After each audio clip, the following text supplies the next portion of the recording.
नमस्कार. आपल्या सगळ्यांचे महाराष्ट्र सोशल न्यूज चॅनलमध्ये हार्दिक स्वागत. चला वळूयात एका नवीन बातमीकडे. आजची बातमी. जागतिक सायकल दिनानिमित्त धुळे जिल्हा विधी सेवा प्राधिकरण, जिल्हा न्यायालय आणि धुळे जिल्हा वकील संघाच्या संयुक्त विद्यमानाने धुळ्यात सायकल रॅलीचे आयोजन करण्यात आले. लेनिन चौकातून तदर्थ जिल्हा न्यायाधीश श्रीहरी गायकवाड यांच्या हस्ते हिरवा झेंडा दाखवून रॅलीला सुरुवात करण्यात आली. आरोग्यदायी जीवनशैली, पर्यावरण संवर्धन आणि इंधन बचतीचा संदेश देणाऱ्या या रॅलीत न्यायाधीश, वकील, न्यायालयीन अधिकारी आणि कर्मचारी मोठ्या संख्येने सहभागी झाले होते. यावेळी सचिव न्यायाधीश प्रवीण कुलकर्णी यांनी नागरिकांना दैनंदिन जीवनात सायकलचा अधिकाधिक वापर करण्याचे आवाहन केले. नमस्कार. आज धुळे जिल्हा विधी सेवा प्राधिकरण आणि जिल्हा वकील संघ धुळे यांच्या संयुक्त विद्यमानाने आपण या ठिकाणी सायकल रॅलीचं आयोजन केलेलं आहे.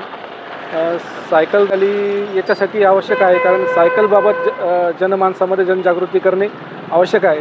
सायकल चालवल्यामुळे आपलं आरोग्य एकदम छान राहतं आणि पर्यावरणाचं देखील प्रदूषण त्यामध्ये कमी होतं.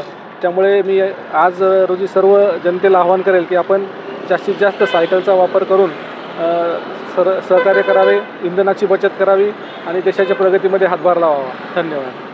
बातमी आवडल्यास चॅनलला लाईक व सबस्क्राईब करा व दररोज अशा नवनवीन बातम्या पाहण्यासाठी चॅनलला फॉलो करा. धन्यवाद.